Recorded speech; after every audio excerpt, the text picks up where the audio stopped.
Amelia said that Bruno's little pretentious coquette came looking for me downstairs. She wanted to talk. I sat in the CEO's office and nodded calmly. No problem. Tell her to crawl up here on her knees. Chapter 1. 10 minutes later.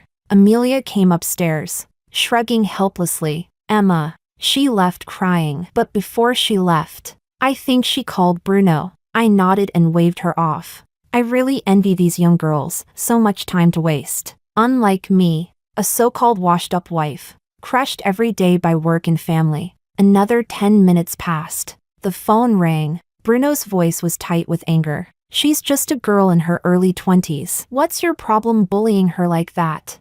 My company has plenty of girls in their early 20s. None of them dare breathe too loudly in front of me. But your little darling dares to show up unannounced to have a talk? She's bold. I'll give her that. His breathing quickened, clearly furious. You don't need to be so sarcastic. I used to think you were strong but reasonable. Clearly, I was wrong about you. He hung up right after. I raised an eyebrow and began to reflect. Bruno and I both came from the city's most prestigious families. Our families were close. We were childhood sweethearts. So we got married right after graduation. It's been 8 years now, and we have a daughter. I thought our life would just go on smoothly. I didn't expect the 7-year itch to arrive on schedule. Last winter, Bruno attended his alma mater's anniversary and met Rita. Since then, he's been donating libraries, setting up foundations, and giving frequent lectures. And every time, Rita would be sitting in the front row, eyes full of admiration. At first, I thought it was just a fling. Give it a few months, it would fizzle out. But they lasted a whole year. Amelia told me Rita's now in her junior year, doing an internship in our city, living in one of Bruno's luxury condos. And guess what? She's now working as Bruno's special assistant. Bruno's last assistant? She had a master's from Tsinghua. Chapter 2. The whole company was waiting to see me make a fool of myself. So I showed up at their recruitment fair, and I publicly trashed Rita's so-called skills in front of the entire panel. She lost face badly that day, which is probably why she came to have a talk today. Talk about what? How they're truly in love. How Bruno doesn't love me anymore. Ask me when I plan to back off. Seeing my expression, Amelia offered. Why not just give her money and send her away? These girls, all they want is to enjoy the fruits without planting the tree. Money? If I give her 2 million, Bruno will give her 4. I waved it off. That won't work. Amelia nodded. True, you can't go head-on with a pretentious coquette. My assistant is a post-95er, but smart and sharp. I like her. I asked. Then what do we do? Fight magic with magic. I took her advice, and thought long and hard in the car ride home. When I got home, I saw Bruno instructing the maid to pack. Business trip?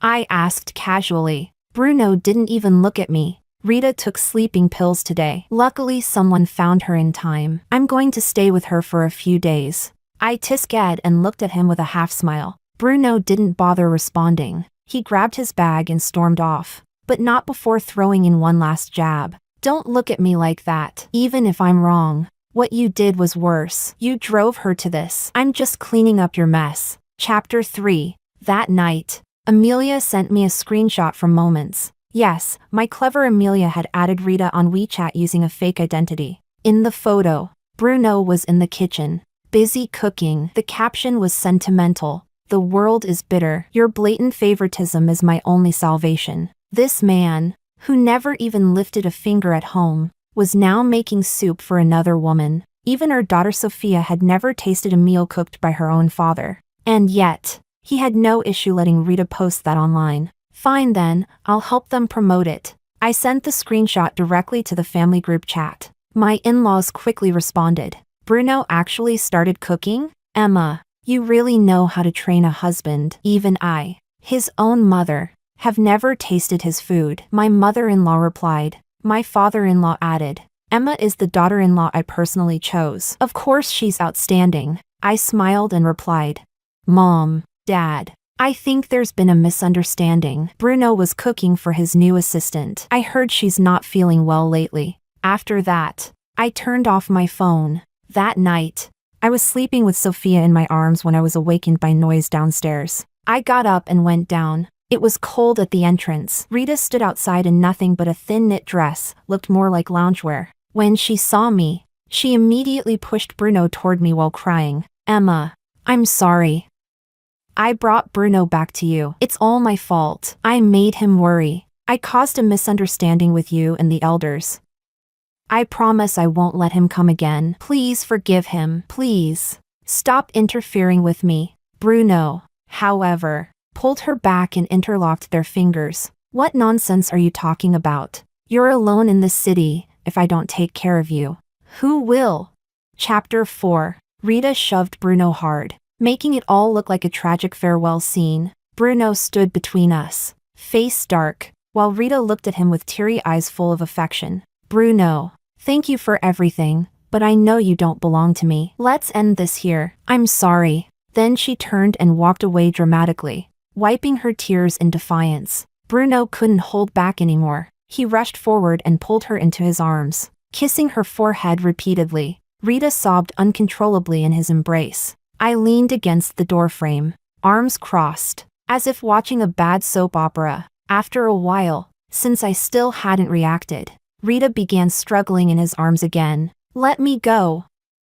I'm going home. I'll submit my resignation tomorrow. Bruno cupped her face, distressed. Are you crazy? What about your internship report? Amazing. A practice report is more important than wife and child. I finally spoke up. You two doing live theater at my front door. Need me to sponsor some movie tickets? Right then, a car pulled into the yard. It was my in-laws. They stepped out, faces stern. My mother-in-law rushed forward, pulled them apart, and gave Bruno a loud slap. They both froze. I can't raise other people's daughters, but I sure can discipline my own son. Bruno, do you know what you're doing? Your daughter is asleep upstairs. You want to wake her up to see this disgrace? My father-in-law added coldly, you're my only child, and we were proud of you once, but now? You disgust me. Rita, terrified, hid behind Bruno, clutching his sleeve, more dramatic than my 3-year-old daughter. I sighed and said to her, you've gotten plenty out of this already. If I were you, I'd just take the money and leave while I still can. Rita's delicate face finally showed a hint of unwillingness. Emma, you've always been good with words, but I won't let you keep hurting her like this. Bruno snapped. Then he turned to his parents. I've had enough of her condescending attitude. If you like her so much, you live with her. He grabbed Rita and left. I shrugged at my in-laws. I wasn't in the mood to chase anymore, but they insisted on coming in to talk. Emma, Bruno's just been blinded by that little thing. Give us some time, we'll bring him back and make him apologize. My mother-in-law said. I thought about it. Bruno and I studied abroad together. We built everything together. After marriage, we worked side by side, grew as a team. Later, we inherited our family businesses. Our alliance was unbeatable, a perfect partnership.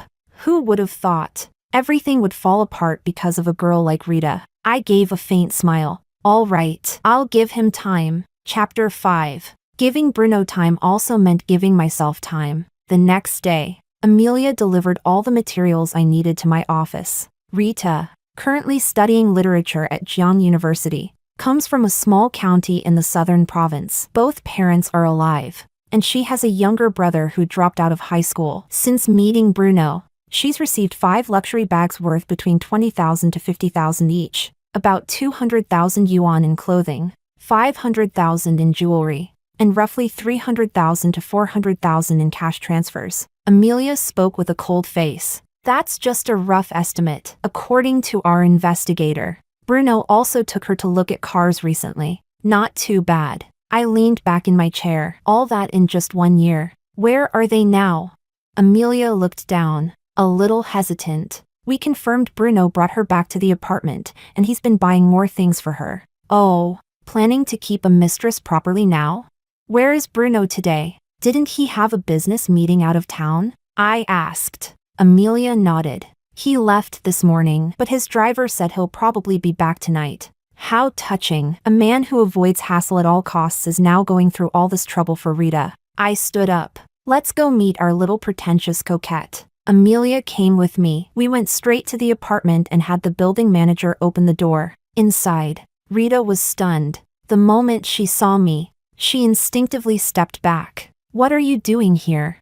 Oh, just doing a little New Year's cleaning, taking out the trash. I smiled at her. She really had made herself at home. The living room and bedroom were full of her stuff, clothes, bags, makeup, all over the place. Rita stiffened her neck and dropped the act. She sneered. You came when Bruno wasn't home on purpose, right? What now? Want to throw me out?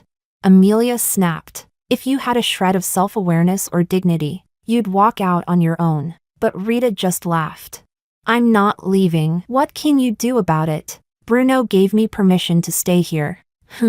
I nodded. But this place belongs to both Bruno and me. Did you get my permission? Rita's face changed. Bruno's the head of the household. The law doesn't recognize any head of household. I sat on the sofa. I'll give you two options. Pack up and leave now, or pay rent at market rate. You've lived here for 2 months, so that'll be 200,000 yuan. Rita flushed with anger and was about to speak when I cut her off. And don't even think of asking Bruno for it. That's marital property too. A few seconds of silence. Then Rita suddenly smiled. Fine, I'll go now. Let's see how you explain this to Bruno when he comes back. She swiftly packed up and left. Amelia looked at me, worried. What if she pulls another stunt? I shrugged. Who knows? Doesn't matter either way. Call property management and get the locks changed. Just say there was a break-in. Chapter 6. Bruno and Rita disappeared for 2 full days.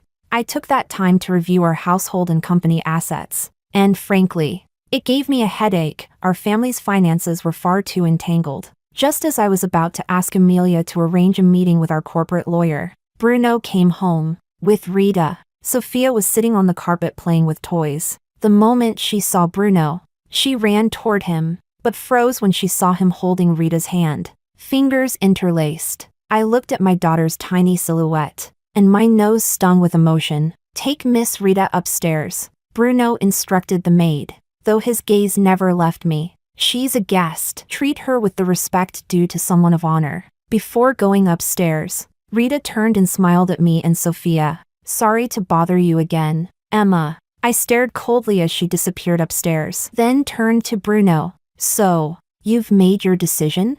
Bruno took slow, firm steps toward me, each one dripping with finality. For the past 20 years, everything in my life has been arranged by you, your parents, my parents. I'm tired, Emma. I want to live for myself now. I looked at him for a long moment, then nodded. That same day, I packed everything, put Sophia in the car, and left. Sophia cried and called for her dad over and over. Bruno didn't look back. He just went upstairs. I called Amelia. Have the lawyer meet me at the office tomorrow. When I arrived at my parents' house, they were shocked to see me dragging luggage, holding Sophia, who had cried herself to sleep. What happened? Bruno says he wants freedom, so I let him go. I told them, asking the maid to take Sophia upstairs. Then I gave my parents a heads up. Things might get ugly between our families. Please don't step in, let me handle it. My mother's eyes turned red instantly. My father stayed quiet for a long while, then finally said, whatever you do, we'll stand by you. The next day, the lawyer came to my office. Just as we were about to discuss asset division, Amelia walked in, frowning. Emma, Rita is here again, and she brought someone with her. Chapter 7. The lawyer looked surprised. I smiled at him. Please wait here, I'll be right back. I asked Amelia to escort them to the conference room and dismiss the nearby staff. No need for a scandal to spread. Soon, Rita walked in. Behind her was a girl I recognized from the dossier, Zoe, her best friend. Rita no longer looked ashamed. Gone was the girl I threw out of the apartment. She now walked with pride, and spoke to me directly, no honorifics. Emma, just like your name, you were destined to lose. You think that because you're the CEO of a listed company, rich and capable, you can do whatever you want? You forget, what a man needs most is not a queen ruling over the house. He needs a gentle, obedient woman who gives him the thrill of conquering. I listened to her babble, already annoyed. So, you came here to say this? Do you realize I make $500,000 every hour? Rita's face twitched. Zoe jumped in. So what if you're rich? Bruno's family has money too, he's no worse than you. Her words seemed to reignite Rita's confidence. She straightened her spine again. Fine. I won't waste time. I know you want to drain Bruno in the divorce. So I'm here to tell you, don't even think about it. Those properties, savings, and funds, if you give them up voluntarily, great. If you insist on fighting, then we'll fight for Sophia's custody. Rita's expression turned vicious. She's your weakness. If you don't believe me, go ahead, try me. Aw, so that's what this is about, money. I smiled. Knew you weren't just a regular little coquette. Got vision, got guts. Rita looked pleased. I leaned in. But how can you be so sure Bruno will win custody? We've been married for years. I have plenty on him. I circled her slowly. Also, you're here behind his back, aren't you? Did he approve your little plan?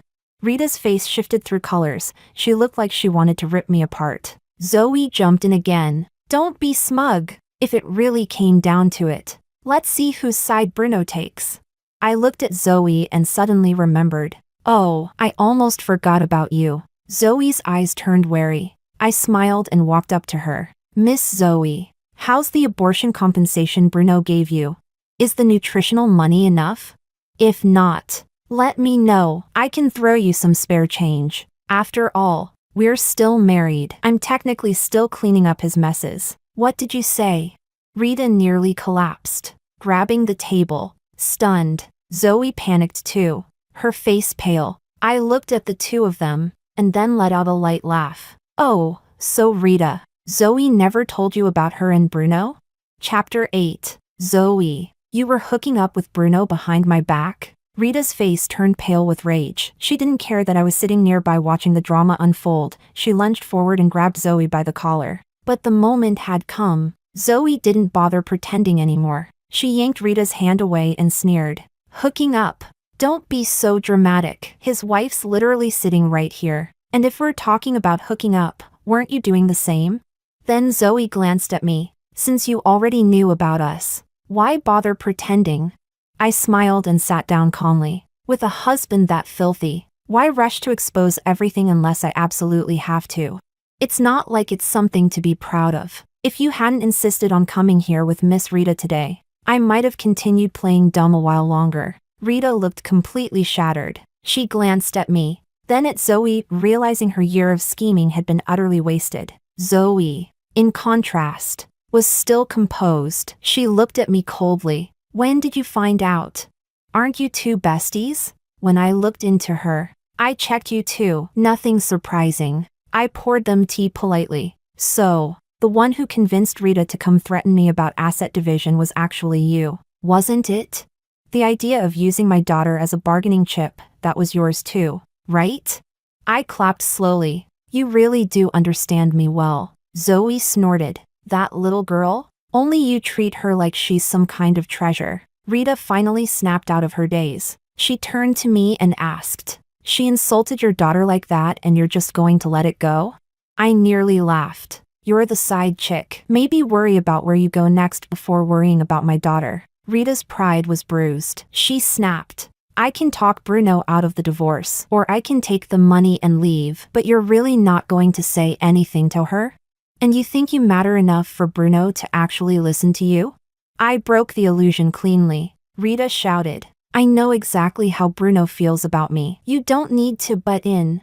TCH, someone's nervous. Guess the little coquette doesn't even want to act weak anymore. Zoe rolled her eyes at her and laughed coldly. Idiot. If I hadn't told him you could be used as a decoy, he wouldn't have given you the time of day. At this point, Rita was the biggest joke in the room. But she wasn't stupid. She instantly turned to Zoe. Wait, decoy? She called me a side chick earlier, so you and Bruno were together first?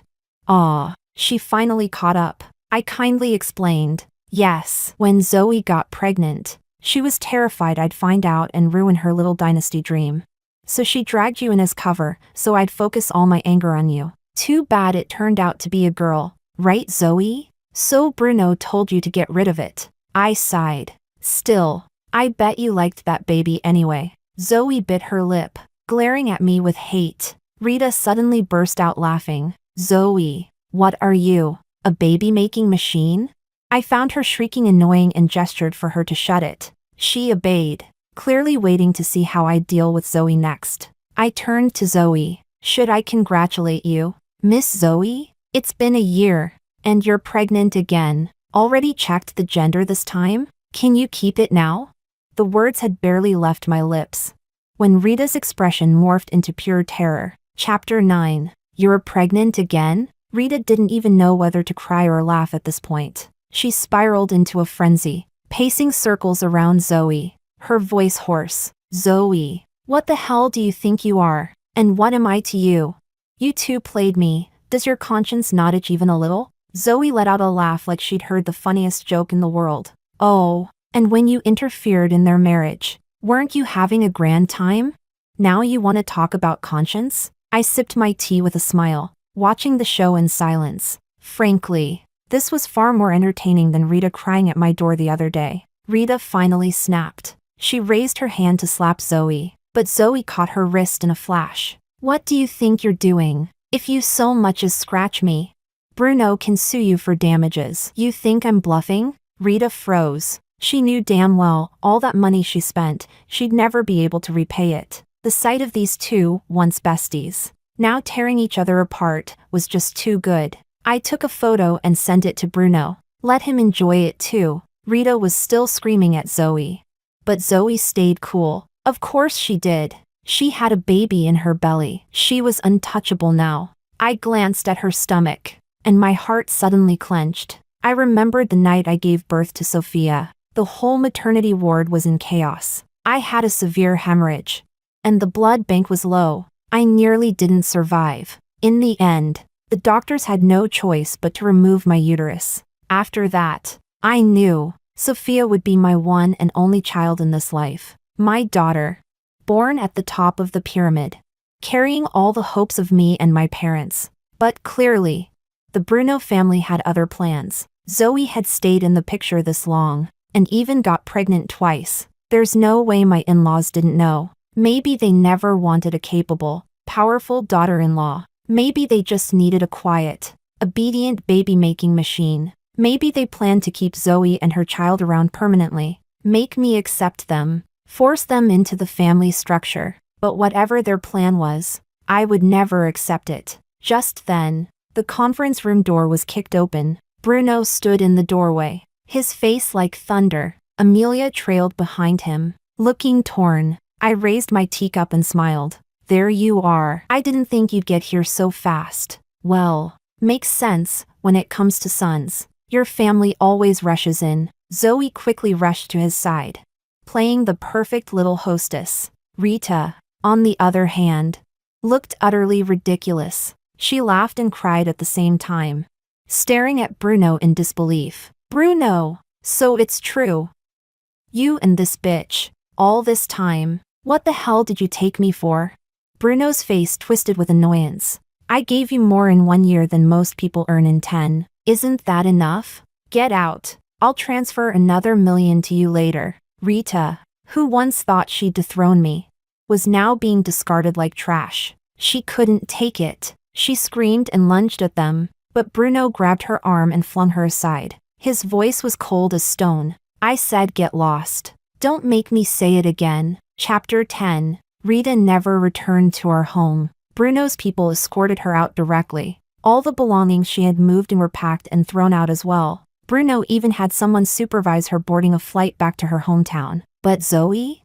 She moved into the house openly and proudly. Both our families, Bruno's parents and mine, sat together in our home. As Bruno's mother put it, things have come this far. We might as well sit down and figure out a solution. She sat beside me, took my hand, and teared up. Emma, you've suffered. Bruno, what he did was unforgivable. It's our fault for not raising him properly. But you two grew up together, dated for 10 years, married for 7. How many decades can a person have in their life? Feelings can't be cut off just like that. And think of Sophia too. Bruno was wrong. And that woman, she's no good either. But now that the child is already conceived, it's not like we can just get rid of it. My mother couldn't take it anymore. She sneered coldly. Why not? It's an illegitimate child from an early pregnancy. Getting rid of it is the easiest solution. Embarrassment flashed across my in-laws' faces. My mother-in-law nudged Bruno with her elbow. Bruno, pampered since birth, had never lowered his head to anyone. Naturally, he wouldn't start now. His tone was stiff. It's already done. The child in Zoe's belly is staying. I'll recognize it. As for everything else, you name your terms. His parents cleared their throats and said nothing more. My father looked at him coldly. Then there's only one solution: divorce. Our Emma will not be some big wife raising your mistress and her bastard child. The word divorce instantly changed their expressions. Old friends, said my mother-in-law awkwardly. We've been family for so long. If this ends in divorce, won't outsiders laugh? Bruno's a man, he'll be fine, but Emma's reputation. She looked at me with a different expression, but I just smiled. Reputation? That means nothing to me. My stance is the same as my parents. Let's settle this peacefully. I'll have the lawyers audit and divide our joint assets soon. So what if I wasted 10 years on him? Better that than wasting my and Sophia's entire life. Bruno suddenly stood up, furious. You want both families to suffer. Is that it? I smiled up at him. So what if I do? You lied to me about love? Fine. But if you think you can lie to me about money? Think again. Chapter 11. The negotiation failed. Bruno stormed off with his parents. My parents looked at me, worried. What now? Are you really taking this to court? Already talked to the lawyers. I counted on my fingers. We have 3 joint companies. 2 of them, our family invested more. And I built the operations team myself. I'm taking those back. Also, their family bought 2 plots of land for $6 billion. 5 billion of that came from loans from us. We're reclaiming that. If they can't repay, force them to sell cheap.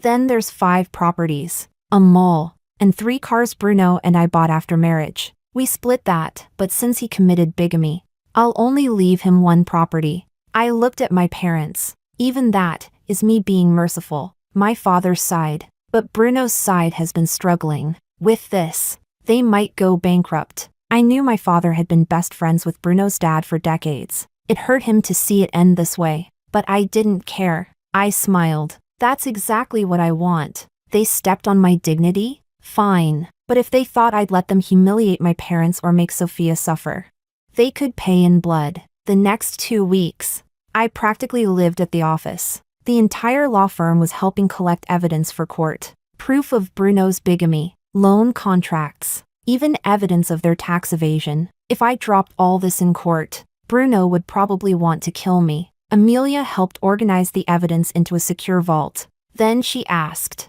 Emma, are you really going through with this? It'll hurt them, but we'll lose a lot too. So we struggle for half a year. Doesn't matter. I was calm. Amelia nodded. All right. But Emma, you've been stuck in the office for over 2 weeks. Even Sophia barely sees you. Now that we're ready, go home and rest. I looked at her. You care about me?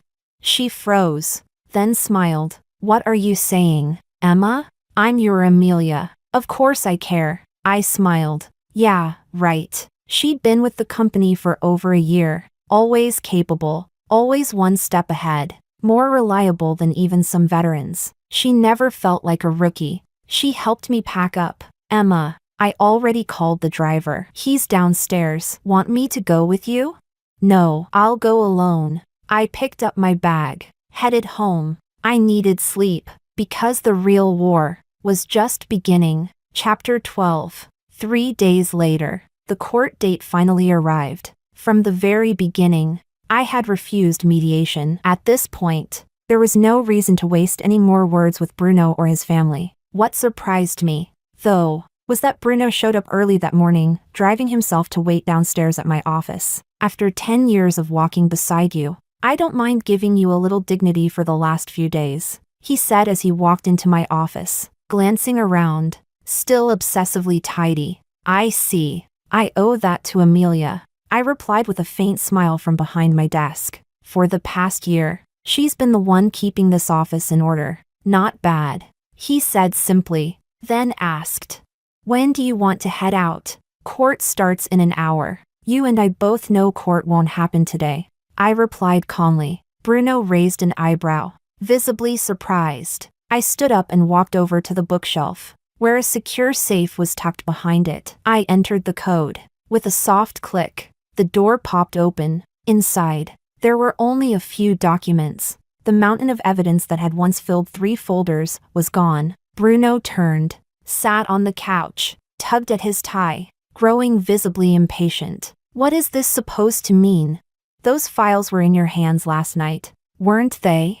I sounded almost regretful. I've known you for years, but it feels like only this past year I truly started to see you. Spare me the dramatics. If you don't want to go to court, let's settle this quickly. Divorce by agreement. We split marital assets, and I'll throw in an extra 500 million. Bruno spoke with the tone of a businessman, but I didn't acknowledge his offer. I kept speaking. Amelia, a top student returning from overseas. If I remember correctly, during her 2 years abroad, you were traveling for business a lot, weren't you? I smiled, sitting across from him. And ever since Amelia joined my company, your international business trips stopped entirely. This past year, even though we barely spoke, you somehow knew everything about my life. The kindergarten I picked for Sophia, when I attended her parent meetings, whether I showed up to my weekly executive meetings, even who I met with and what we discussed. I shrugged. You dropped these details in every one of our rare conversations. How could I not start connecting the dots? Bruno? Bruno's face had turned stone cold. When did you figure it out? I'm not that clever, I admitted with a soft laugh. But after Rita started boldly inserting herself into our lives, I noticed Amelia's reactions were stronger than mine. Defensive, almost agitated, very out of character for someone as composed and professional as her. Just then, Amelia entered, holding 2 cups of coffee. The moment Bruno saw her, he turned his head away. I watched her place the cups down, an Americano for me, and a mantling for Bruno. Amelia noticed I was smiling at her and grew nervous. Emma, is there something on my face?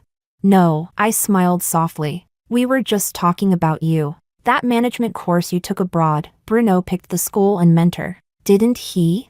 He treated you better than he ever treated Rita or Zoe. You don't need to be jealous of those 2. At my words, Amelia's face went pale. She instinctively crouched down beside me, her lips trembling. It took her a few seconds to stammer. Emma. I don't know what you're talking about. You must be mistaken. Bruno and you what? I looked down at her, still smiling, waiting for her to finish. But for once, Amelia, who was always quick-witted and composed, had nothing to say. Sweat was pouring down her forehead. Bruno had had enough. Without a word, he stood up and stormed out, slamming the door behind him. Chapter 13. In the end, Amelia was just a girl in her 20s, no matter how deep her scheming went. Once the truth was exposed, she couldn't keep pretending anymore. I told her to sit on the couch. Then I handed her my phone. On the screen were 2 videos. One showed her sneaking into my office last night to open the safe and remove the evidence. The other captured her visiting Bruno's home in the middle of the night. Just these 2 clips are enough for me to charge you and Bruno with corporate theft, I said calmly. You know that's a criminal offense. I then pointed toward the office door that Bruno had just slammed shut. And him? You know as well as I do, he's not going to come forward to protect you. Amelia lowered her head, gritting her teeth. I know, Rita, Zoe, they just wanted to replace me. But you didn't want to replace me. You just wanted Bruno to help you climb in your career. Let me guess, he promised you a promotion? VP, perhaps? I raised an eyebrow. Amelia looked like she couldn't take any more. Her eyes reddened, and in a hoarse voice, she asked, I'm sorry, Emma, what should I do now? A young woman with ambition doesn't go to jail for a man, not willingly. I have backups of everything, I said slowly. What I need is for you to testify in court. Confirm that he stole confidential information. If you agree to that, I'll send you abroad to continue your education. I leaned in, speaking each word clearly. That man, and his company, I'm going to destroy them both. Amelia's eyes widened. She hadn't expected I could be this ruthless. Or maybe she had only now realized that from the beginning, I had been setting her up. After a long silence, Amelia finally nodded and whispered, I'll do it. Court day was ugly. The Bruno family was ordered to repay the loan. Bruno himself walked away with only a sliver of the marital assets, and even that was a drop in the bucket compared to the gaping holes in his business. My in-laws finally showed their true colors. After the trial, they screamed at me in public, trying to attack me. They were blocked by my people before they could get close. I knew the second trial wouldn't change the outcome. It was already over. 6 months later, Zoe gave birth. It was a girl. They said she passed out crying in the hospital. Not a single member of Bruno's family showed up. One of my people at the hospital sent me a photo of the baby girl. I forwarded it to Amelia. She only replied with one line. I know. It was me, sitting in my office. I burst into laughter, the kind that made me double over. Unable to stop. How ironic. Back then, when Bruno asked Amelia to help Zoe get the prenatal DNA results, he really believed she would follow his orders blindly. But what woman is completely free of jealousy? Amelia had secretly swapped the test results. She faked the report to say Zoe was carrying a boy. That, too, was a form of revenge, but it no longer mattered. That family didn't need a grandson anymore. In the end, victory and defeat were never fixed. But retribution, that always came, loud and clear.